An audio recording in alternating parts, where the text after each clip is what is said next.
You could have gotten another times 2. Dang. It's okay. Could have. Oh, and I choose how you receive the damage. I'm guessing I'm I'm gonna gonna burn all your cards. That's so messed up. Dang, I don't think I'll be able to kill him.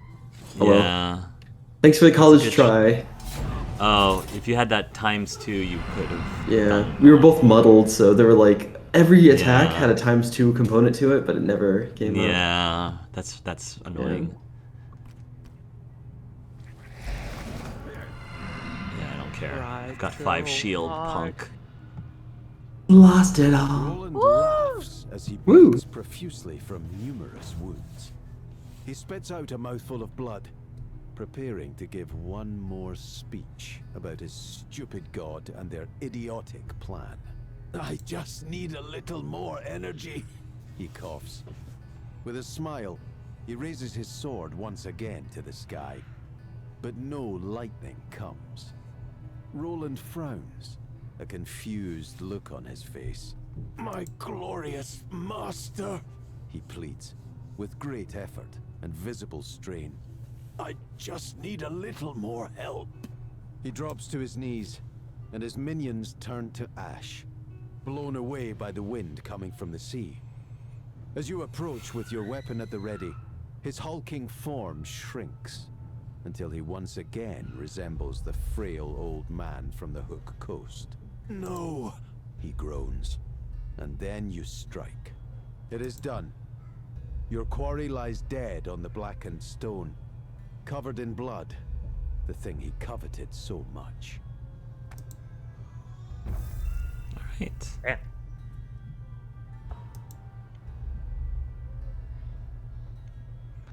Sam just wanted to kill one or more. Yeah, didn't quite happen. It's alright. It's alright. Oh wow, Dynamo is a pretty good one for Kevin. That actually, Yeah. I can see that. I being- completely forgot I needed to do that. You definitely do a lot of damage, so that seems like it's perfect. Okay. Beware my power, the jaws of victory.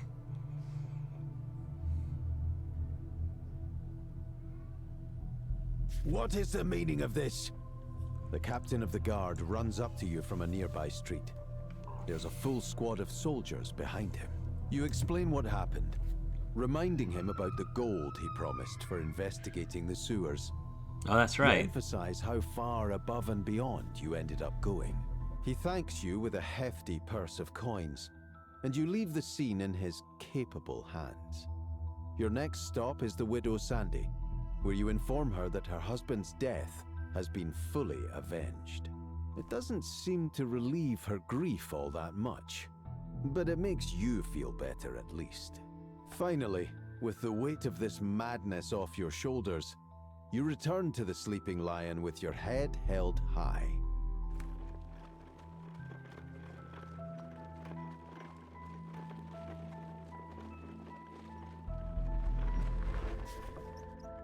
As you enter the inn, the shift in tone is immediate.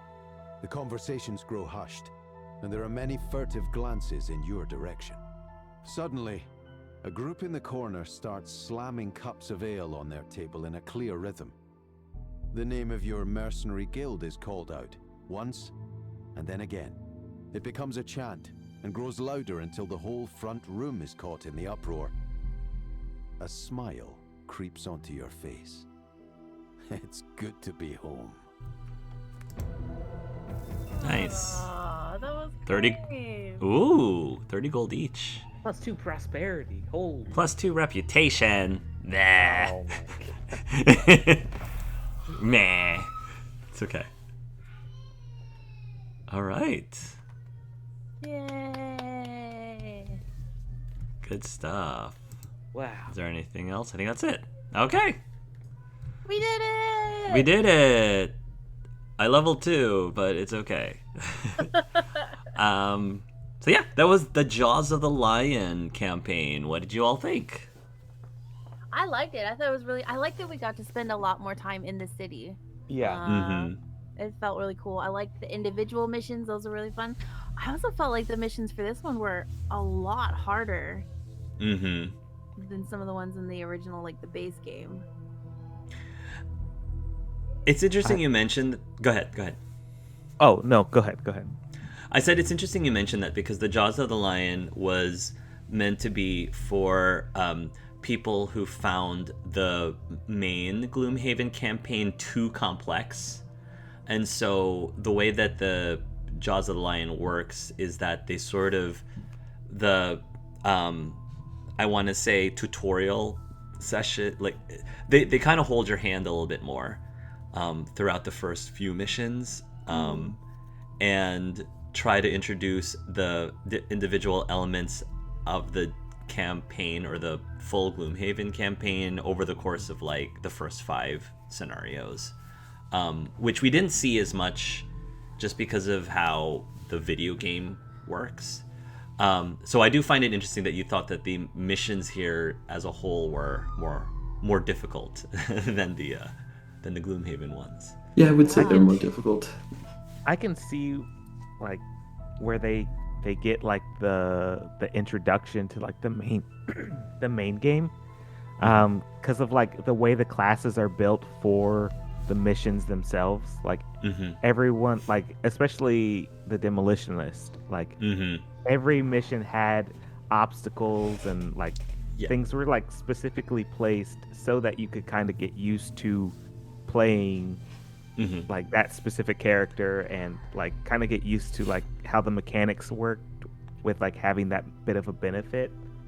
And I think like all of our classes kind of like fit into a very distinctive slot to where like you kind of learn how to synergize with each other, so that when you go into the main game and you have all of these choices and like all of these unlocks of different classes, it's like, oh, okay, well, how can we like start piecing these classes together to make like a really fun combination? So I think I can see where it's like setting you up for the main game and like the new classes and like how to like manipulate the map. But yeah, the last two missions before the boss were absolutely brutal. Yeah, you mentioned the demolitionist, and that is a critique that players have had, is that the demolitionist feels more useful in the Jaws of the Lion game versus if you brought the demolitionist into the Gloomhaven campaign. And I think that makes logical sense because obviously when Gloomhaven was originally created, they didn't really have the demolitionist in mind during all of the scenario design, so that's to be like expected. So I still see like the demolitionist could still be used, but yeah, I can like they definitely tailored a lot of these maps for the demolitionist with like the obstacles, and there aren't as many obstacles in the other like main game as much as this. Yeah, and objects with health too. Yeah. I enjoyed the campaign. I thought a few were very difficult or would have made more sense with other characters, just from the base game. The way that some other characters would played would probably work a little better. But I mean, overall, I think this is a great party comp, the way it was put together. I also just think that the mass extinction is just an incredible card. We got spoiled by it. Spoiled, very spoiled. I also think that this mode really leaned heavily on just spawning a bunch of shit until we die. So, yeah. It was a good game. No, I liked it. I thought that maybe some of the puzzles could have been a little bit more puzzly instead of, just don't die. Yeah. True. I ended up enjoying this more than I thought I would. Again, just because I was worried that this campaign would be a quote unquote watered down version of Gloomhaven, and certainly Gloomhaven is more massive. There was a lot more branching in the Gloomhaven story. And obviously, you're not just staying within one city, you're actually going around different parts of a map. So on one hand, yes, they did try to simplify things a bit with Jaws of the Lion, just to, again, get people to be introduced to Gloomhaven if they're too overwhelmed and too intimidated by the full Gloomhaven game. Like even the I don't know if you knew, but the way that the maps are set up in Gloomhaven, you have these different tiles that you piece together. In Jaws of the Lion, all of the maps are just printed directly on the booklets, and you just play on the booklet. There's no, That's nice. yeah, there's no board pieces at all. You just, play on top of the book, which I think is interesting. So, in addition to that, I enjoyed the new monsters. I thought the designs for them were really cool. And yeah, I think we touched on it. Several of you touched on it a bunch of times, but how are your feelings on these 4 classes versus some of the classes in the other campaign, in the Gloomhaven campaign? I think Kevin touched I think we've talked about the demolitions. Like, it definitely gets to shine here in Jaws of the Lion for sure. I don't think the demolitions would get as much opportunity to use their cards in the most efficient manner in like the other scenarios, just because sometimes there are no obstacles at all. Sometimes there's not even walls, like it's just like a big open space. So you definitely see that tailor here. I think Chuck, I think I think he could be used anywhere for sure. I think the other 3 can definitely you can fit them in the other ones. I think that the demolitionists pair very nicely with the Craighheart. Yeah, actually, you know what? Yeah. That'd be crazy good. Yeah. A lot of communication, but yeah.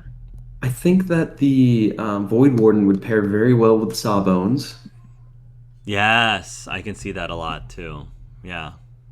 And I think that I think everyone has a sort of nice pairing, like with the base game. Like you could make a party comp with them. Right. I think that is. Oh, sorry. Go finish your thought. I think that the story, like the mainline story for Jaws of the Lion, I liked this a lot more than Gloomhaven, but it may have just been that we were doing everything in Gloomhaven, so I always forgot about what was happening.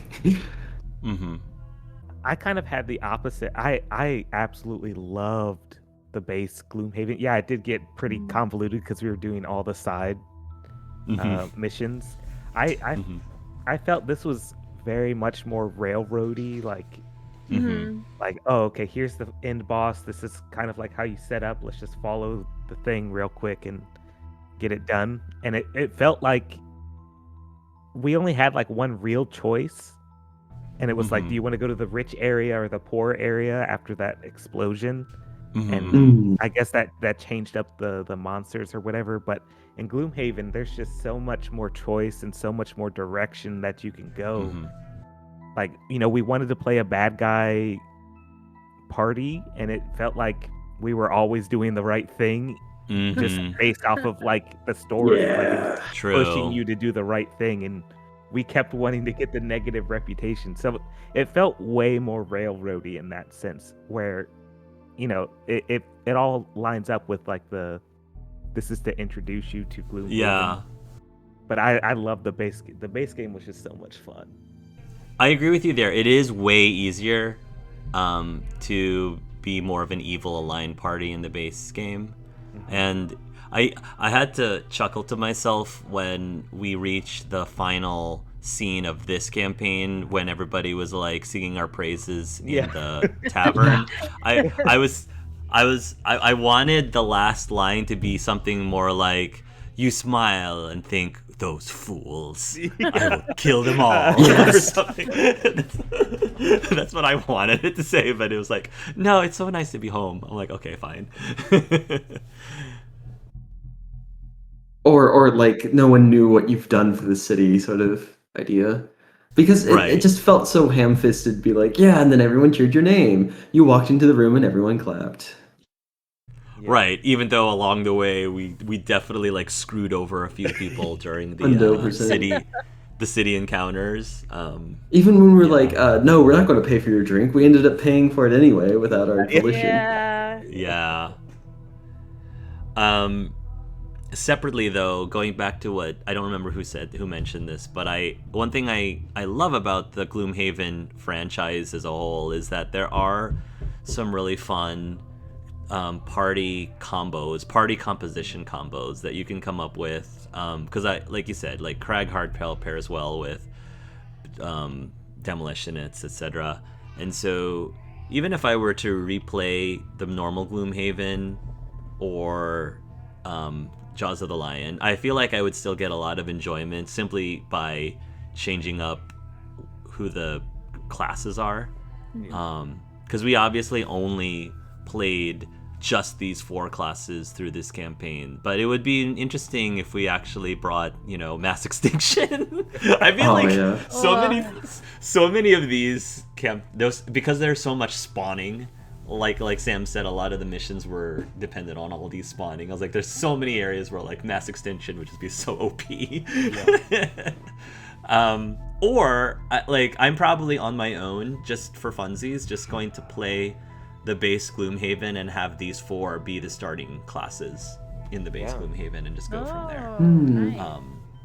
And probably on my own actually try to play an evil party in the Gloomhaven campaign, which, as I said, should be a lot easier to do. I absolutely loved your character, Hark. Oh, really? I thought just the way you played him just felt like you have to play him. Just feels so different to normal play styles, because you're like full into a tank where it's like, give me all the shields and give me all of it.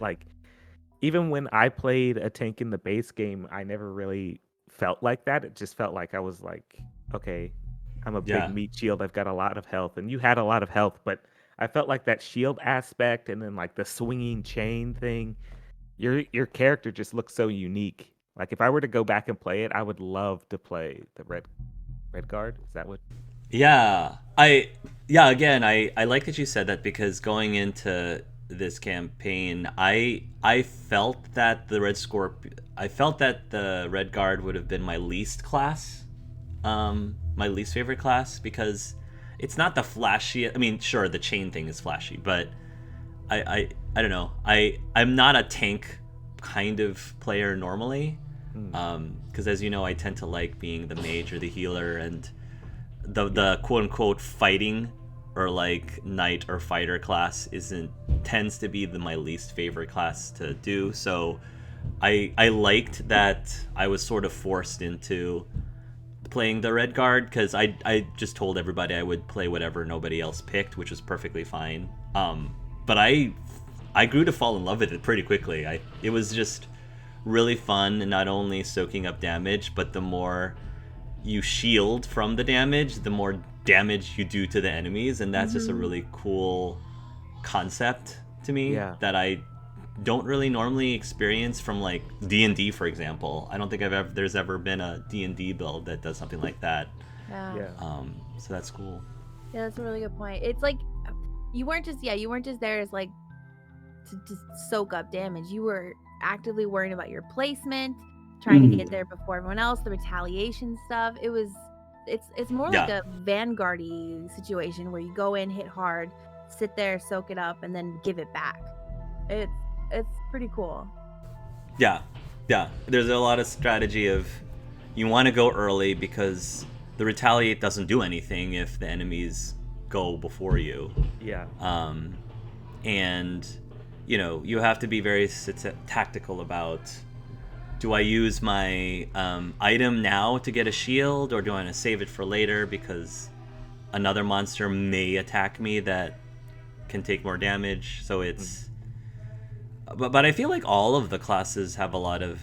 I think all the other three classes definitely have a lot of strategy in it. Demolitionist is positioning strategy, and Kevin's hatchet is about, you know, a string of, like, Kevin has to sort of plan things ahead of, like, 2 or 3 steps ahead of time, because he has to keep track of when he has his favorite, when he doesn't have his favorite, because so many of his cards is dependent on when the enemy has the favorite on him, or when you have your favorite or whatever. And then I feel like the most complicated and most challenging class is actually Samuel's class, just because of he heals, but he's like heals and poisons, or heals and. I like being the antagonist. I'm always the antagonist. I also felt like as the levels crept on, it wasn't until like this level that I really felt really strong, because I just got like a really nice attack card, and I can really see how at higher levels this character can be put together very well. Also, I like telling people what to do. It's a lot of fun.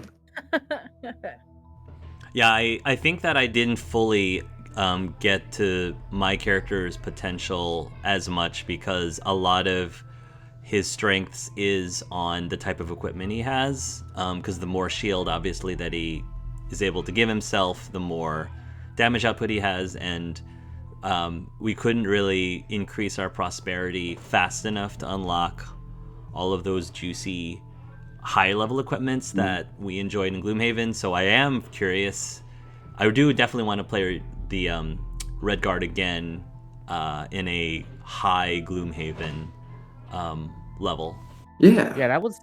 I was kind of bummed that we didn't get like a high prosperity, like even. I mean, we did get to 7. Oki Boomer got 8, almost 9. Like, so she almost so hit. close. She almost hit max. Yeah. So close. I don't know how Sam keeps picking these characters that get high XP, but I kind of wish that we did hit like level 7, level 8, like for the late game, and then like higher prosperity, just to kind of like get like the opportunity to try out those things. But because I feel like we were dumping a lot into, trying to get prosperity up, like with the temple and. Yeah.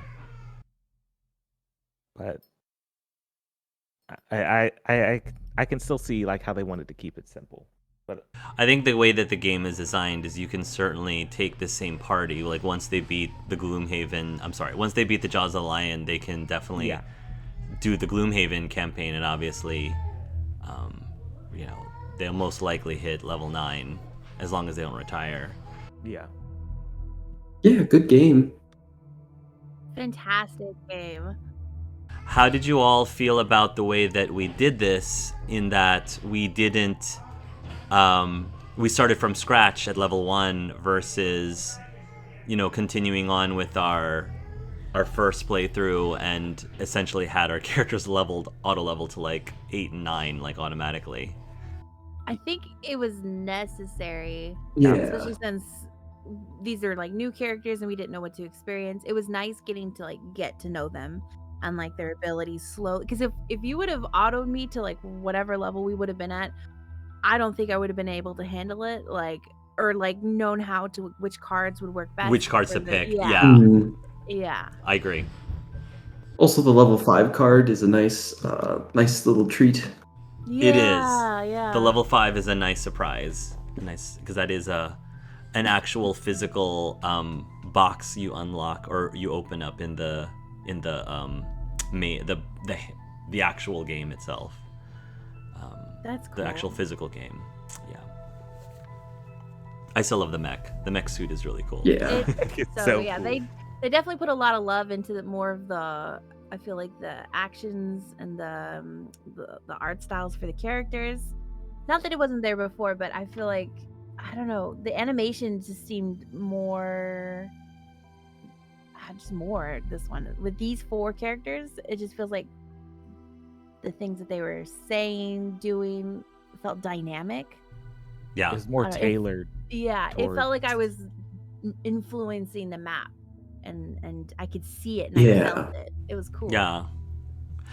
If we were knowing what you know now, if Gloomhaven and Jaws of the Lion were available when the 4 of us started playing, do you see yourself preferring that we started with Jaws of the Lion, or do you see us starting with Gloomhaven first?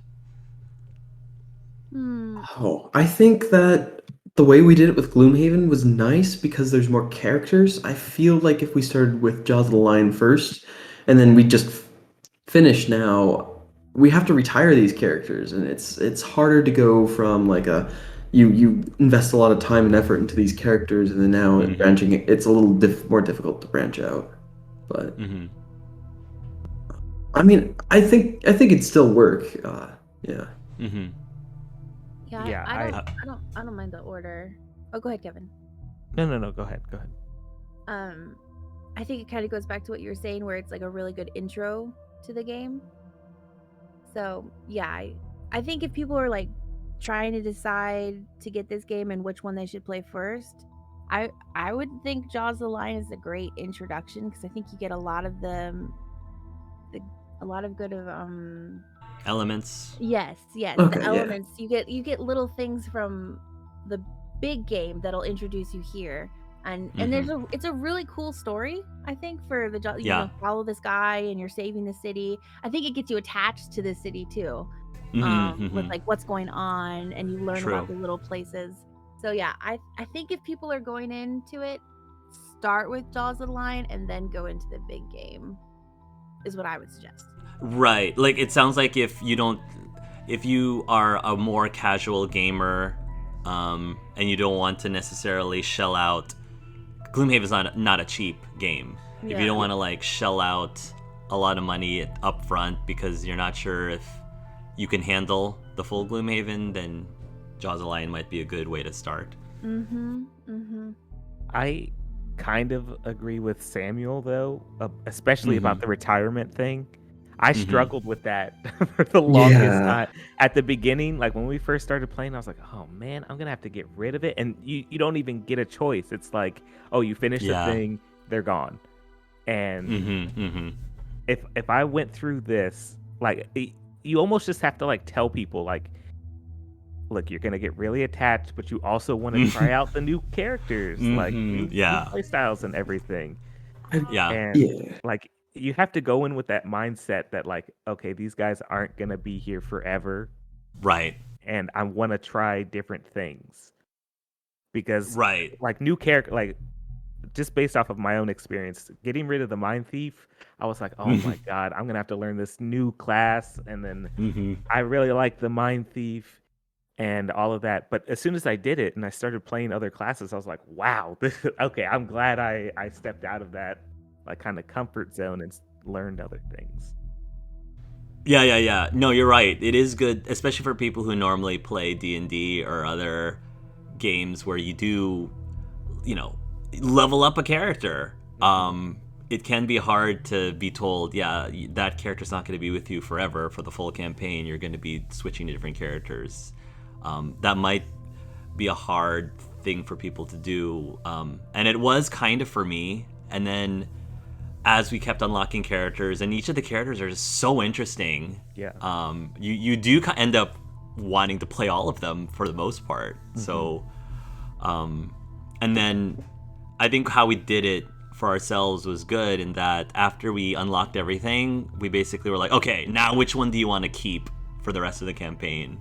Yeah. And ironically, like, even though you said you really were attached at the with the Mind Thief, the second character I think you got was the Harrower Plague one. Herald. Yeah. Was the Plague Herald, and then you went back to it. So Yeah. I think it's just one of those mentality things that people have to kind of get past. Yeah, I think that it would be slightly better is if you could decide to retire after you complete your objective. Yeah. because you still want to be able to rebuild your character. Like if you're like, oh dang, I chose wrong cards. Yeah. And at the end of the day, I think that you can homebrew it that way. I feel like you as a group can decide if you want to be strict on that or not. So, yeah. Obviously, you can't do that to the video game. Video game knows all. Yeah, the video game is a little bit less flexible that way, but yeah. Yeah, that's another. I mean, I think we touched on this at the end of like the main campaign. This game can be very unforgiving. Like, oh, I didn't mean to move there. Well, you can't take it back. It's just right. Like... Yeah, that's very true. I don't think so. I had a lot of fun. I really enjoyed it. It felt unique and different from. It didn't feel like we were just doing like a mini Gloomhaven. It felt like something original. Yeah. Good game. Good game. I really enjoyed the synergy between the 4 classes and how we did have to work together and communicate. Like this is a very good. I can see for people who are at work, like if your coworkers decide to play a game like this, it's a really good like team building game, because you do have to be able to communicate and work together and strategize, and which is another reason, I guess, why when I first played this, I did play with my coworkers. So there actually is more to the Gloomhaven video game that we could do, because the scenario, solo scenarios, I think are available. If not now, they are going to be available soon. And for the viewers who don't know what that is, this is part of the core Gloomhaven game as a DLC or as an extra expansion, where there are individual solo scenarios that each class can do once they hit, I think, level 4 or 5 at the earliest. I want to say 4. And it's a solo scenario, so only the one class can play the scenario, and the missions are tailored to challenge your understanding of how the class works. And the reward is you get a unique item that is, again, tailored specifically for your class. Yeah, that was cool. That can be used for the rest of the campaign. So the only thing is that because only one class can play in the solo scenarios, the other 3 would just watch. And I guess they could also like help direct the one player, but we wouldn't actively be able to play any other characters during the solo scenarios. So I don't know if we're necessarily going to LP that, but just wanted to throw it out there that does exist in the game. Could be a cool game mechanic at minimum for those of us who just want to play that on our own. And then I don't know if this game will ever incorporate the other expansion that Gloomhaven had, which actually was released before Jaws the Lion, which is the Forgotten Circles, I think. That introduced another class called the Diviner, which I thought was really... I played the Diviner and I had a lot of fun, because the Diviner is all about taking a peek at like the top several cards of the different decks, and then you can even manipulate the order that those cards go into. Whoa! Wow. So it's really, really fun, and it also allows... Some cards allows you to let your companions do the same thing. Like I could be like, Samantha, look at the top 5 cards of your attack deck and arrange them however you want, or something like that, which is really nice. But I've heard different rumors about whether or not they ever will. Some people say that it never will happen because a lot of the scenarios of Forgotten Circles is they've got mechanics that is probably going to be very difficult to program. There was one scenario where there's like shifting rooms, like rotating shifting rooms, and really, I think kind of creative things of that nature.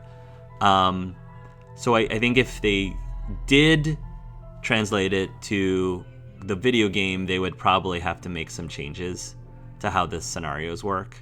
The other thing that I should mention is that the Forgotten Circles mission overall, the campaign overall, is really hard. And there have been complaints from players that they made a lot of the scenarios too challenging. And having played through the first like 5, I do agree. Like, if you remember the mission where there was the burning building and we had to like rush in and out of the burning building, like it's like that. It's like every single mission is like that, starting from like mission 1. Ooh. So I think it's a good challenge, but it's one of those things where if you don't have the exact combination of classes for every single mission, it could be more frustrating than fun. Right. So, but other than that, I'm getting Frosthaven in another month or so that'll be exciting. Hopefully, knock on wood, they'll decide to eventually make a digital version of Frosthaven, because it'd be cool if the 4 of us could play that as well. Yeah. I would love that. Ice Lady. I'm not obviously pressuring any of you, but do any of you 3 feel like you might end up buying the physical Frosthaven game after playing this video game, or do you think you're going to wait and see if it comes out in digital? I think for me, I would want to try the physical, but I think I would be more attached to the game, just because it sounds like you have to set everything up, and then the tile. It sounds like the management sounds crazy. And I love how streamlined all of this is. This is amazing, because if I had that base game or the physical game, I think I'd be super intimidated. But this makes everything just 100%. Does all the work. The setting up each scenario does take like almost, honestly, like almost 20 minutes to 30 minutes, depending on the scenario. Yeah. And then taking it all down is like 15 minutes of your time too. And then yes, the going through the scenario is longer because you don't have the nifty video game calculating everything for you like instantaneously. So I would probably, we even though we took a long time to play through the Gloomhaven campaign, by comparison to the board game, we just whizzed through it by comparison. Even though it may not feel like we did. I'll probably still get. I'm sorry, Kevin and Samuel. Do you feel the same way? I during when we were playing the base game, I looked into buying the physical copy of it. But I was like watching other people play the physical copy, and I got turned away just from like the resource management of it. It wasn't so much setting up. I was like, okay, yeah, that kind of comes with the territory. But it was like, okay, how much gold does everyone have? How much does this cost? What's in this chest? All right, take all this. Now this goes to this person. Let's divvy up. Sure. And it's just like all the resource management, that the quality of life from the game. I was like, I kind of like that better, and I'm really bad at math, so the fact that it does all the math for me, yeah. But I'm still on the fence of it. I might buy it because I absolutely love this game. People have made free apps, and we actually used a free app with the physical copy of Gloomhaven that does a lot of the math for you. And you just plug in, and the apps are like, you basically tell the app, we're doing this scenario, and then it'll automatically, show you all of the monsters with their cards and their hit points, and you just tap when it's the monsters, when the round begins, and it has all of the cards, the attack cards of the monsters, so that they'll automatically like shuffle or draw as needed, and they keep track of their hit points. So there is ways to make the physical copy easier, but I do agree. Yeah, so just something to consider. And I know that there's been, because that was such a like useful tool, there's already, even before the game was released, there's already apps for Frosthaven right now. So Wow. so I'm excited about that. How about you, Samuel? Do you see yourself ever buying a physical copy of either Gloomhaven or Frosthaven? Oh man, only if I had like a big table I can dedicate to the game so I don't have to set it up and take it down every time. You need that, and you need dedicated players. Yeah, man. You- But the video game is very nice, easy to enter type thing. Yeah. and it's easier to, of course, play with people remote. Yeah. Obviously. Yeah. So, there's lots of benefits to Gloomhaven. If it were me, I normally would wait for Frosthaven to come out on digital if that ever becomes a thing, but I'm too impatient and I really want to play Frosthaven. So, and I mean, and I wanted to support Isaac's, I think is his last name. I forgot or is Isaac his first name? I forgot. I wanted to support the creators of the Gloomhaven franchise by, supporting them on Kickstarter. So, might as well get a physical game along with my support. So Yeah. A few points that came to me is also, if you're by yourself and you don't have it like a bunch of people, I imagine the digital copy is probably better for you because you can play this on your own. If you don't have a dedicated team base, you can assemble a team and go through the scenarios on your own. And you don't have to worry about all the setup and stuff. yeah, people do play Gloomhaven, the physical copy, solo as well. But you're right. It does make it easier to play solo in the video game, since you don't have to do all the math yourself again. All right. Anything else before we close? I appreciate the invite because Yeah. just seeing this game on its own, if I didn't have anyone to play with, there's no way I would pick it up. Yeah. I'm not huge into moving through hexes and the turn stuff. That's not really my jam. But I am so glad that I got to play this because this was it's a really beautiful game. I love the lore. All the races feel unique. All the classes felt really unique. And we've played through lots of different tabletop games. This felt original. And so I really loved this. This was really fun for me. I'm glad I could do so. Yes, thank you for the invite. This was a fun game. Game. Yeah, I had fun hanging out with all of you, and it was a good time. Yeah. Yeah, I'm glad that Samantha especially received this well, because this isn't a game for everyone. 100%. And I can say that more for the physical game, and the digital, for many ways, might make things easier for those people who are not as hardcore into these kinds of games. So it is nice to hear from Samantha that even though this isn't necessarily her jam, that she still enjoyed this regardless. So Yes. cool. So cool. All right. Well, thank you three for joining me on this very long campaign. And maybe, just maybe, if Frosthaven ever comes to digital, we might play again. Heck yes. Love to. So- Sign me up. Okay. Yeah. Good luck. Thank you all. And until next time, to all of you watching, love yourselves and love each other. Bye. Bye. Bye.